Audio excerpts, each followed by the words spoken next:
Hello, and welcome to a Microbial Manifesto, the latest Kavli Foundation Spotlight Live, which is a series of webcasts that let you hear directly from scientists on the leading edge of discovery.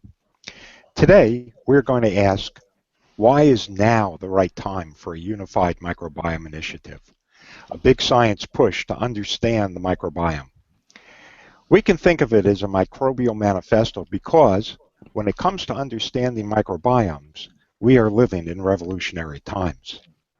Until 15 years ago, scientists studied bacteria, fungi, algae, and other one-celled organisms by growing them in the lab. Unfortunately, most microbes must interact with other microbes to thrive. It was like trying to raise fish without water, and most of them, died. Then, researchers got their hands on genomic technology, which let them classify microbes by their DNA. Suddenly, scientists began discovering thousands of entirely new microorganisms, hundreds and thousands of new families, even new phyla. Until then, scientists had thought of microbiomes as sort of camping grounds for a handful of species.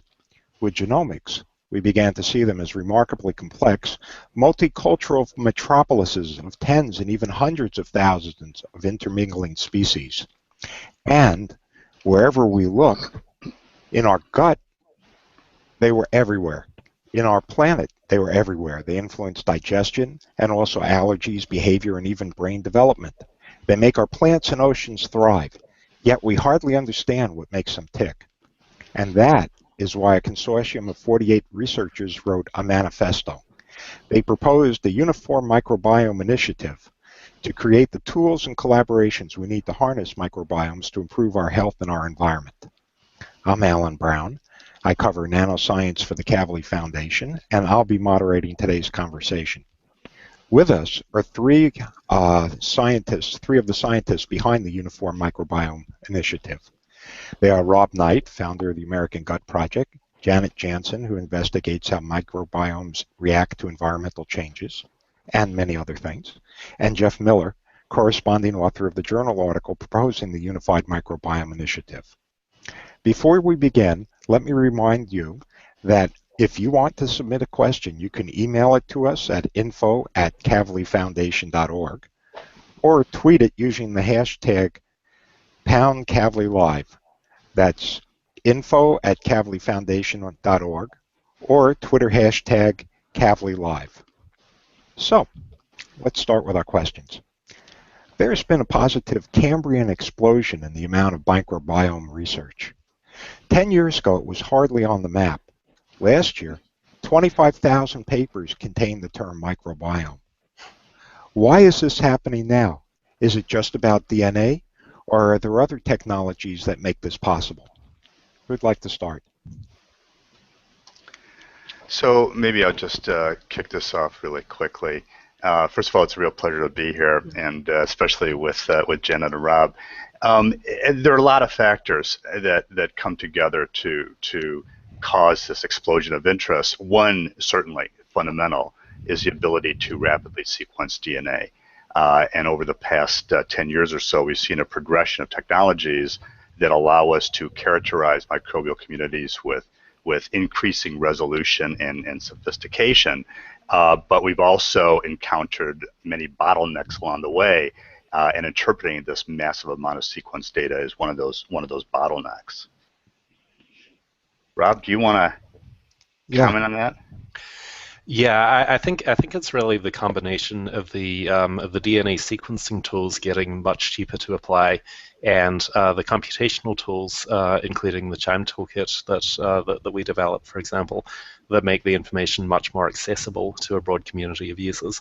And I think what we're going to see in the future is going beyond these inventories of species or inventories of genes and moving much more towards function. But that's going to require a whole lot of additional development, both of the software and of the knowledge base to use that software.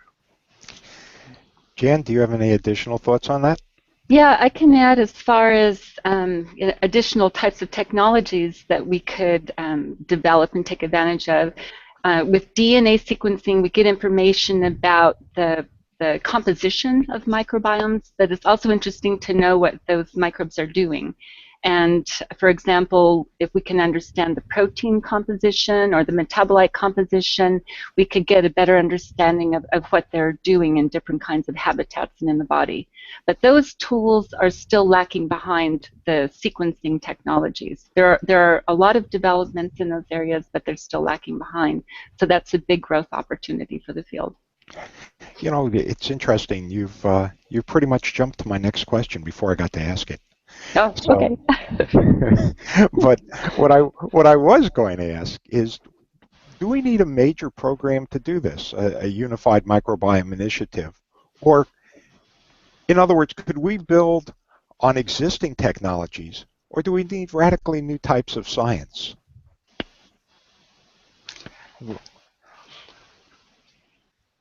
Go ahead. Well, maybe I'll just jump in.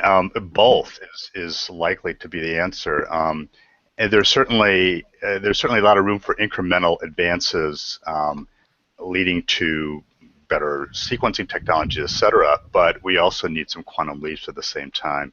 The field has progressed rapidly, but there's sort of a plateau that we've reached, and the plateau has to do with the limitations of the current technologies. We need to be able to see microbial communities where they are in situ, in real time, in real place. We need to know what they're doing, what genes are they expressing, what proteins are they making, what metabolites are they synthesizing, how are they responding to each other in their environments. And we need to be able to take all this data and interpret it in a way that allows us to interrogate, formulate new hypotheses that we can test and falsify or prove correct. And these are really tall orders. And they're going to require not only new technologies, but also the input of colleagues in engineering and physics and chemistry, as well as life sciences, environmental sciences, computer sciences, and so forth. You know, I'm curious about the computer science side of it. Rob, you have a joint appointment both in the medical school and in the computer science department. Is it such a tall order? I mean, we have big data. Are we going to need something more? Well, the issue is that big data and magic are not quite the same thing, right? So yeah, there's a lot of advancement that needs to happen on the algorithm side. In general, machine learning and generic algorithms will give you a good but not ideal answer to a particular scientific question. And the more information you can put in at the beginning about tailoring those algorithms to your specific problem, the better you'll do.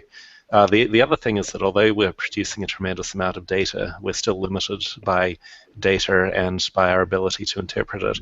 So the problem a lot of people are facing right now is having collected a lot of microbial community information, so lists of 1,000 species they don't understand, they're now moving to shotgun metagenomics and moving to a list of 1 million genes they don't understand either, or then going from there to metatranscriptomics or metaproteomics or metabolomics, where again you have lists of very large numbers of entities that you also don't understand. And the issue is that we're limited by the numbers of samples and by our ability to annotate and understand those entities. And with all of that, there's a huge role both for existing algorithms that can be applied more effectively as we get more data, and for fundamentally new algorithms and new ways of computing, such as non-von Neumann architectures, for example, which really radically change how we think about computation itself. So it's almost like looking at that metaphorical city I described of microbes and picking out people at random, only in this case microbes at random, and saying, what does this person do? But you're looking at it from outer space. It's a little worse than that. Like you're flying over in your UFO and you're just going to take a big chunk out of that city and you're going to grind it up and you're going to look at all the DNA and all the chemicals that were there. That's a very, depending on what you're doing, that can be an effective or ineffective way to understand the city, right? Like you're not going to learn a lot about communication that way. You're not going to learn a lot about sociology, although you will get an understanding of some of the chemical processes that are going on and some of the genes that are expressed. Yeah, I think that one way that to tackle that problem is to also use a model community. You know, if you can't deal with these highly complex communities, to at least have a model community that allows you to study specific interactions. So in other words, something much simpler to look at. Yeah, yeah. At least for now, some of the work that we're doing with soil communities is, that's one of the most diverse types of habitats for microorganisms on Earth. And when we get so much data, we're not data limited, but we are limited in our ability to process the data, as Rob was saying. So that is, even with supercomputers, it can take weeks, if not months, to just run all of that data through our computers. My gosh. With all due respect, I think we are still data limited because we don't have enough. We don't have enough samples. So it's kind of like you have, say, 5 photos, and you're taking them at higher and higher resolution. But what you really need is say 100,000 frames to make up a movie. And no matter how much more information you get out of the smaller number of frames you have, you'll never be able to put that movie together. So that's a lot of what we're facing. Right now, it's so expensive to process each sample. It's really difficult to get enough samples. And so this is really why we need to be able to read out microbes much faster, much cheaper, as well as being able to use higher and higher resolution techniques to get that full movie of how all the interactions are taking place. Yeah, we're also limited by... Go ahead, Janet, sorry. No, I was just going to say I agree that we need more samples, but even for one sample, it's very difficult to process the information from one. Right. In fact, just to lead off of that, by information, for example, we have annotated functions for only about half of the open reading frames, the genes that we detect in these communities. And of those half where we think we know what they do, the amount of misannotation and improperly context annotation is also significant. So we're trying to put a puzzle together with only parts of the pieces. And if you look at small molecules, this situation is even worse. About 2% of the metabolites that are found in a typical microbial community map to known structures. And of those 2%, a fraction are unknown biochemical pathways. So we need information. And the metabolites are how they communicate with one another. For example, it's how they communicate, how they acquire energy, the waste products they release, the small molecules they use for competition, interactions with their environments, and many other things that have yet to be discovered. Small molecules are the language of microbial communities. Good. So let's say, I mean, this is an imposing research project, but suppose you had those tools today. What is it that you'd like to study? Jeff, let's start with you. You study the evolution of bacteria that cause disease. What would you do with those tools? Boy, yeah, it's a great question. I think one area that is prime for progress, and some progress has been made, is the idea of taking a community that may be somewhat robust, but not optimal for the environment or for a host, for example, in the case of my own research, and taking that community and engineering it so that it has beneficial properties and has fewer non-beneficial properties. And to do that really requires understanding of the ecological principles that govern the composition of the community, its robustness, how it responds to changes, etc. So being able to reprogram microbial communities is really sort of one of the ultimate goals. And there are various steps along that pathway one can imagine, but we're just at the very early stages of being able to do that. So if I were to choose one thing, it would be to understand how microbial communities are constructed in a manner that allows predictive, reliable re-engineering of those communities to optimize their functions. Very interesting. Janet, I know you collaborate on human microbiome work, but you've also made quite a name for yourself by investigating the environment, how environmental changes affect microbiomes in the Alaskan permafrost and on the Gulf after the Deepwater Horizon oil spill. What types of things have you learned, and what new tools, what would new tools tell you that you don't already know? Yeah. So for environmental studies, I mean, really we're at a very fundamental level. We want to understand how a perturbation such as the Gulf oil spill or a climate change impact. With permafrost, you have the warming impact that is causing thaw in those ecosystems. At a fundamental level, how is that impacting the microbes and the processes that they carry out in those systems? So with the Gulf spill, we had organisms that were enriched during the spill that were able to degrade oil, and so that was interesting from that perspective. And in permafrost, we have a huge reserve of carbon that is currently trapped in that environment, and what happens to the carbon as it thaws and the microorganisms start to become active and degrade the carbon. Are they going to release a lot more carbon dioxide to the atmosphere and make the global warming process worse? So at a very fundamental level, we need to understand what those microorganisms are doing. Very good. I want to move to the next question so we get some more questions in. And several listeners have asked questions about microbiome showing up in products that promise to improve our health and cure certain conditions. So, Rob, you've been studying the American gut for a while now. Do we know enough about microbiomes for anybody to make that kind of claim? Yes, but so far just a very small number of people. So there was a really nice article that came out in Cell from Aaron Segal and Aaron Alanov showing that you can predict from your microbiome what individual foods will have good or bad impacts on your blood sugar. But the drawback is that they can only do that so far in the Israeli population, where the food item inventory is somewhat different from what you would see in the US, for example. But that technology is on the horizon and improving very rapidly.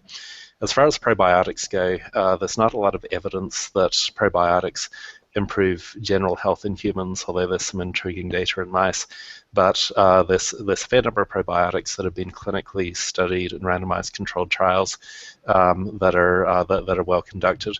And so for a number of conditions like irritable bowel syndrome, post antibiotic diarrhea, and so forth, there are particular probiotics on the market that have been clinically validated. However, it's kind of like drugs where, there are particular probiotics that are good for particular conditions rather than something that you should just take generally. And in the same way, that you would expect for drugs, most people don't need to take most probiotics most of the time, or at least not the ones that have been studied so far. So I think it's fair to say that public enthusiasm is greatly outstripping the actual scientific evidence, but there is some evidence underlying that enthusiasm. Jim, I was going to ask you, what about the future? Are we going to be able to cure diseases? Or, for that matter, am I going to be able to speed up my metabolism or do something so I can eat ice cream and cake and never gain an ounce? Yeah. So let me. This sort of relates to what Rob just said, and I'll make a statement and then it's sort of a question for Rob and Janet. When you look at the probiotics that are out there, the lactobacilli and the bifidobacteria, et cetera, these date way back, and in fact, they have their origins in food production, fermentation, for example, cheese, etc. And so these have sort of been carried through to the present day, and the question is, okay, do they have a health benefit or not? And the results are often equivocal. But that's very different than looking at what we know now and thinking about, okay, how would you engineer or re-engineer this system? Would a small consortia be a good way to decrease adiposity and increase muscle mass, for example, with diet? And we haven't yet gotten to the point where the modern era has been applied to probiotics that are now in the marketplace. But the potential for doing that is definitely there. And so to answer your question, could it cure infectious diseases? Yeah. A great example is Clostridium difficile-induced diarrhea, which is caused by antibiotics. And the best cure for that disease that we know of is fecal microbiome transplantation from a healthy donor. and that's about 90% efficacious. So we know it can work. It's very crude, and the question now is how to make it a more refined science as opposed to an empirical one. So right, and it's important to remember that this isn't just for the future, right? So there are people walking around alive now who would be dead had they not received fecal microbiota transplants. So it's really that this is a current technology that works and is being clinically applied. And what we need to do is we need to refine it, but it's not something that's for the future. It's something that's here now.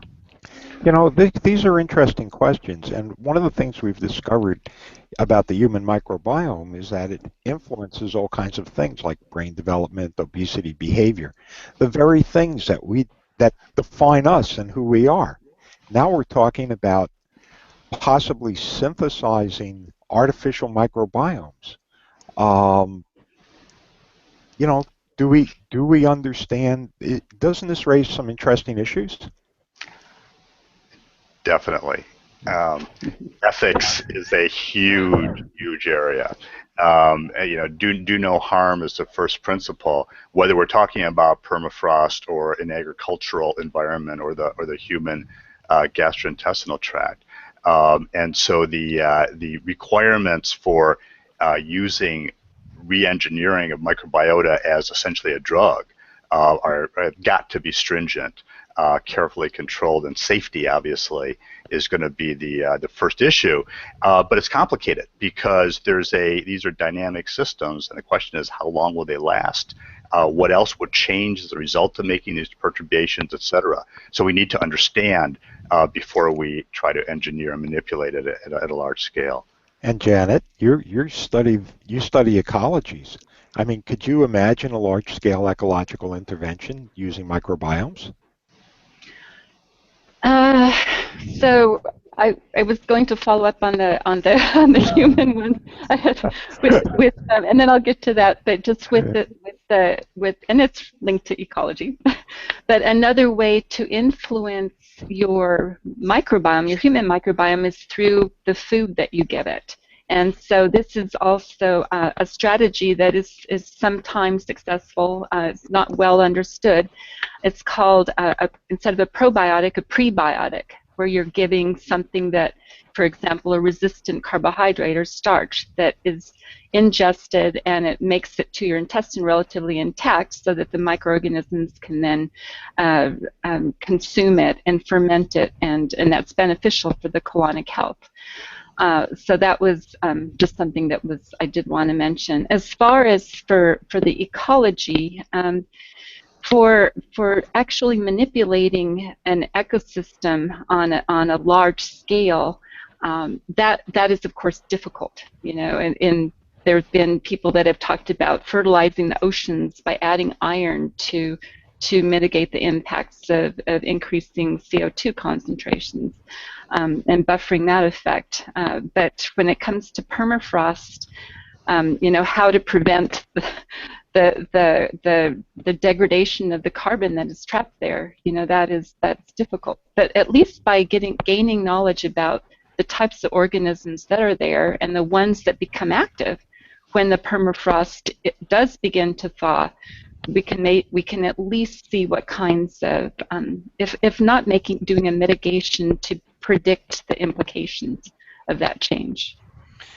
And just to build on what Janet said, it's important to remember that we've already radically re-engineered through agriculture both soil microbiomes and the human microbiome over most of the planet, and brought them into states that have no precedent in nature. The issue is that we didn't understand at all what we were doing or what the impacts on those microbiomes were. So it's not that we can't change them.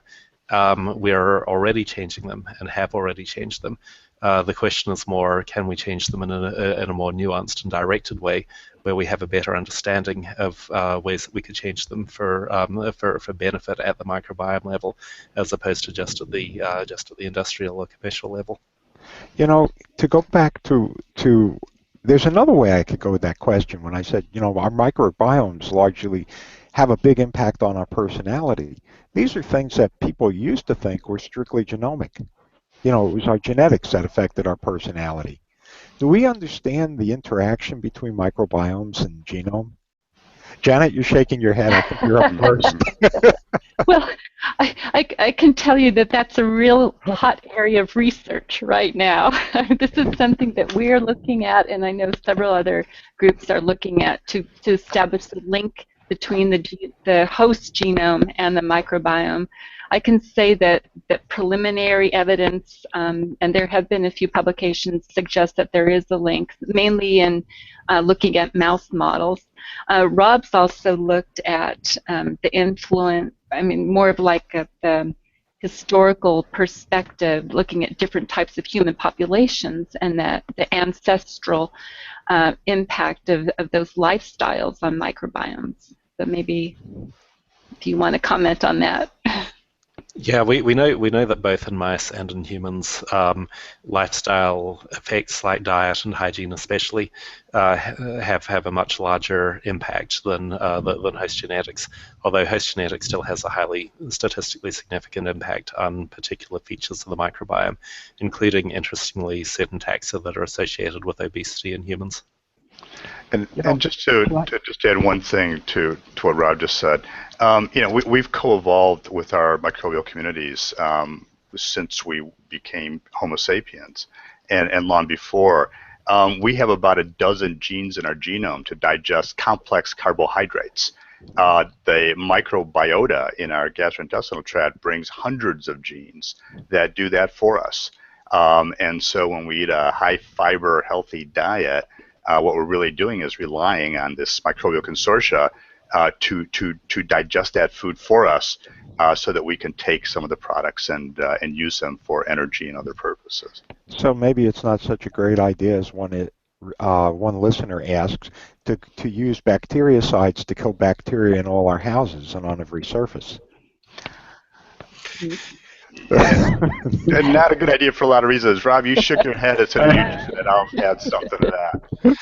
Yeah, well, I mean, it's bad for so many reasons, both in terms of increasing antimicrobial resistant bacteria, which can then spread those genes to other bacteria that infect us directly, and also there's evidence increasingly that keeping your house too clean increases the risk of a range of autoimmune diseases, especially in children. Now, we're drawing to the end, so I'm going to ask you a final question before the conclusion.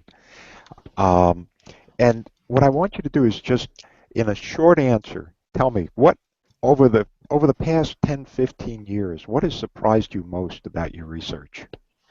Janet, you want to start with you? I think the thing that has surprised me the most is the importance of the microbiome and with respect to our health in so many different areas. This was something that was not known at all just a decade ago, and so that's what I'll say. Okay. Rob? Links between the microbiome and behavior. So a decade ago we had hints that the microbiome was linked to health, but no one predicted at all at that time that it would have a key role in behavior, especially in mammals. Okay, Jeff? Diversity. Microbes, whether you're studying pathogens or beneficial microbes or microbes in any context, they are enormously diverse. The concept of a species has to be reconsidered when you're talking about microbes, and they're not only diverse, but they exchange genetic information. So they are truly a moving target, and the extent of that functional diversity is mind-boggling. Excellent. This is certainly an exciting time for microbial research, and I didn't even get to ask maybe the best question I missed, which is, how do all these things happen? How does the microbiome in our gut determine our behavior? But we're going to have to save that for another time. On behalf of the Kavli Foundation, I'd like to thank Janet Jansson, Rob Knight, and Jeff Miller for joining us today. For everybody out there, if you want to see this webcast again or share it with your friends, it will be available almost immediately on the KavliFoundation.org, and that's KavliFoundation.org, and on YouTube. And for anybody watching, remember to keep up with future Hangouts and Spotlights. Be sure to follow the Kavli Foundation on Facebook and Twitter. Our handle is @Kavli Foundation. Again, thank you for joining us today. And again, thank you everybody for participating. Thank you. Thank Thank you, Alan.